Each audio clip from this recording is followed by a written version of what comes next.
Good morning student, मैं Seema Meena, assistant professor history, government PG girls college Chittorgarh. Today's our topic is Sufism या सूफीवाद। सूफीवाद के विषय में अलग अलग विद्वानों में मत विभिन्न हैं। जहाँ कुछ इतिहासकार इस्लामी रहस्यवाद को ही सूफीवाद स्वीकार करते हैं, वहीं डॉक्टर यूसुफ हुसैन, प्रोफेसर के निज़ामी आदि इतिहासकार सूफी मत का उदय इस्लाम धर्म से मानते हैं, जबकि एडलबर्ट मास्क और निकोलसन इस पर यूनानी प्रभाव को स्वीकारते हैं। भारत में सूफी संतों का प्रवेश 7वीं शताब्दी में हुआ और उनका प्रमुख केंद्र मुल्तान था। भारत में सूफी मत की वास्तविक शुरुआत अबुल हसन अल हुज़ैरी के आगमन के साथ मानी जाती है। वे गजनी के निवासी थे और लाहौर में उनका आगमन बंदी के रूप में हुआ था। इन्होंने कशफुल महजूब नामक पुस्तक की रचना कर अपने विचारों और सूफी मत के सिद्धांतों का प्रचार प्रसार किया। इनकी मृत्यु उपरांत सूफी मत के प्रचार प्रसार में बाबा फ़खरुद्दीन का नाम विशेष रूप से उल्लेखनीय है। ये दक्षिण भारत में पेनुकोंडा नामक स्थान पर निवास करते थे। सूफी मत के 4 प्रमुख संप्रदाय हैं: चिश्ती संप्रदाय, सुहरावर्दी संप्रदाय, कादिरी संप्रदाय और नक्शबंदी संप्रदाय। फर्स्ट है चिश्ती संप्रदाय। चिश्ती संप्रदाय की स्थापना का श्रेय ख्वाजा मोइनुद्दीन चिश्ती को जाता है, जिनकी दरगाह अजमेर में स्थित है। ख्वाजा मोइनुद्दीन चिश्ती का जन्म 1141 ईस्वी में ईरान के सिजिस्तान नामक स्थान पर हुआ। इनके पिता का नाम सैयद गयासुद्दीन था। शेख इब्राहिम के ने ख्वाजा मोइनुद्दीन चिश्ती को माध्यमिक तक दीक्षा दी। Doctor A.L. श्रीवास्तव उनके गुरु का नाम ख्वाजा उस्मान बतलाते हैं। 1192 ईस्वी में ख्वाजा मोइनुद्दीन चिश्ती भारत आए और लाहौर में रहने के बाद स्थायी रूप से अजमेर में बस गए।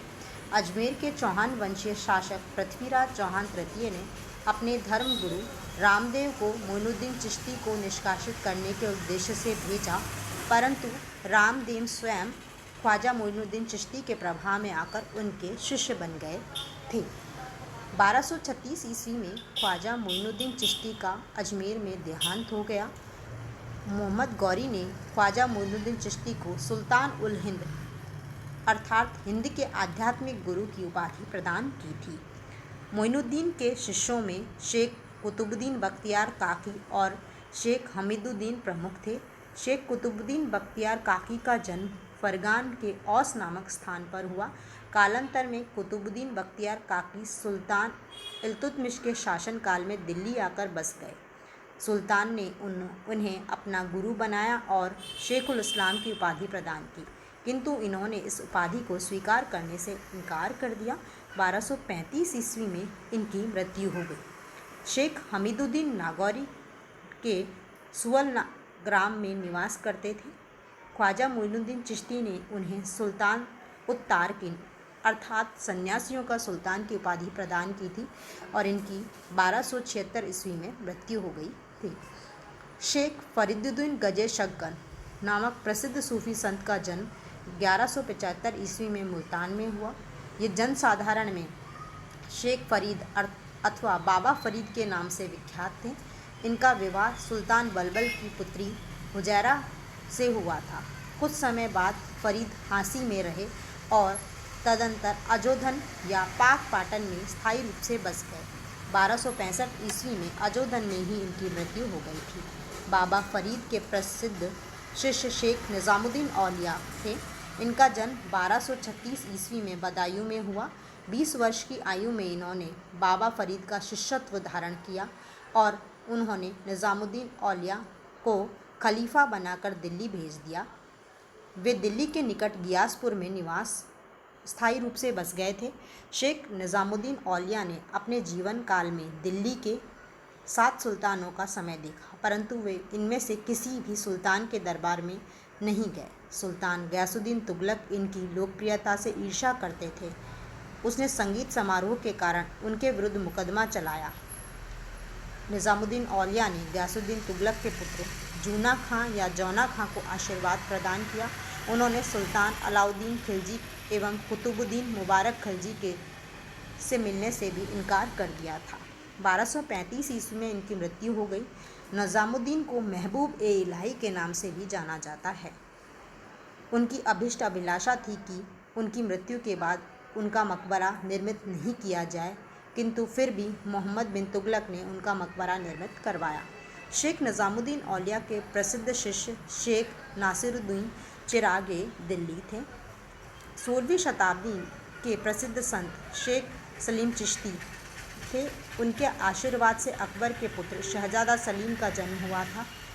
इनका मकबरा फतेहपुर सीकरी में अवस्थित है। नेक्स्ट है सुहरावर्दी संप्रदाय। भारत में सुहरावर्दी संप्रदाय के प्रवर्तक शेख बहाउद्दीन ज़कारिया थे। इनका जन्म मुल्तान के समीप कोट अरौर में 1182 ईस्वी में हुआ था। इनकी अधिकांश शिक्षा खुरासान, बुखारा और मदीना में हुई थी। जब ये बगदाद में थे उसी समय वे शेख शहाबुद्दीन सुहरावर्दी के शिष्य बन गए थे।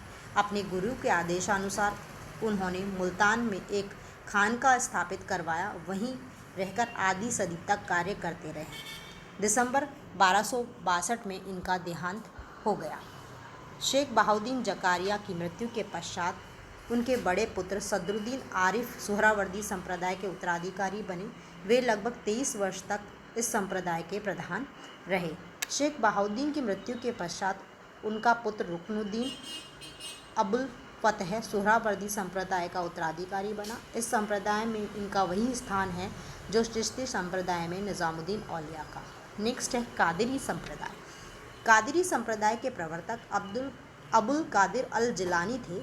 मध्य एशिया तथा पश्चिमी अफ्रीका में इस्लाम का प्रचार करने का श्रेय इसी संप्रदाय के प्रवर्तक मोहम्मद गौस को है। दिल्ली के सुल्तान सिकंदर लोदी ने अपनी लड़की की शादी इनसे कर दी थी। मोहम्मद गौस के उत्तराधिकारी अब्दुल कादिर द्वितीय हुए।